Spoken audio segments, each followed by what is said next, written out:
Hi everybody, this is Jamie with EverythingAirplanes.com. I'm here with Justin Nemensky, owner and pilot of this 1930 Waco CSO. Beautiful airplane.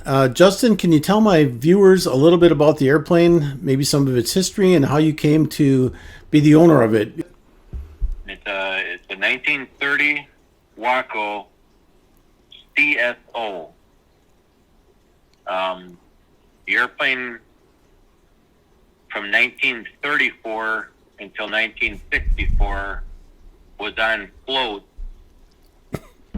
and it hauled hunters and fishermen and did some sightseeing tours in the Adirondack Mountains in upstate New York. Sure, wow.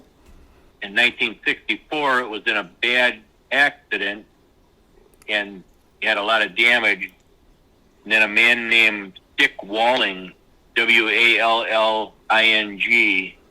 restored the airplane and finished it up in the early 1980s, I believe 1982. And then he flew it into the 90s, and Larry Harmazinski owned it. When Dick owned it, he had it on wheels only. When Larry Harmazinski owned it, and it's Harminski,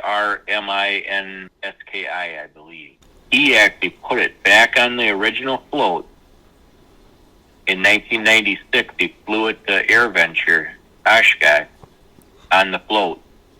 So they did. But then it was taken back off the float, put back on wheels. Then a man named Bob Howie purchased the airplane, and Bob Howie passed away, I think, in 2016. And then I purchased it.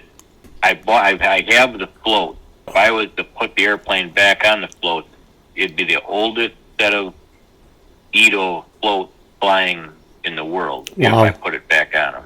It's kind of neat. And actually, the Waco CSO, with having the right engine on it, I believe it's only one of two original CSOs with a right on them.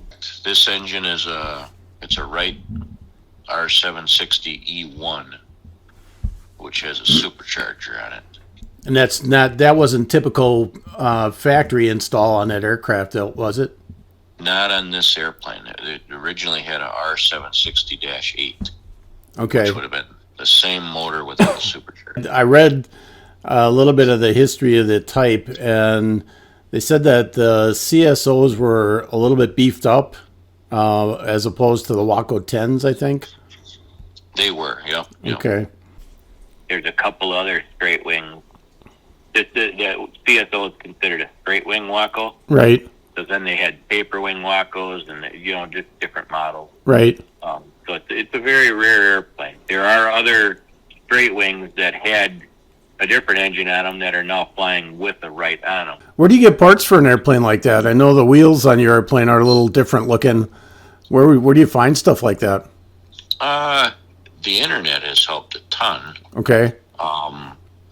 The wheels on mine are actually a weak link. They crack. Oh, okay. And they can fail. Well, my wheels are called a Fisher wheel, and they're out there. They're getting harder and harder to come by. Oh, I'm sure. And they're very expensive.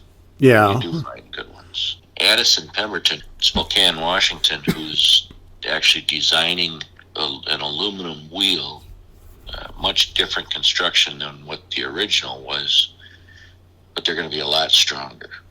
Yeah, one of the more distinguishing features of your airplane is are they landing lights on the wings? Where did that come from? Probably not. They were not original to the airplane.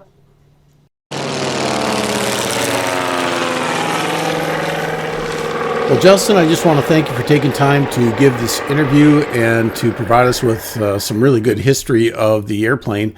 What a beautiful aircraft and what a rare aircraft. Just so glad that I've had the opportunity to get to know you and bring this information about this beautiful airplane to my viewers. I just want to thank you again, and I look forward to covering the other aircraft that you own. Thanks again, and I appreciate it. Thank you, Jamie. I Hey. appreciate it a lot.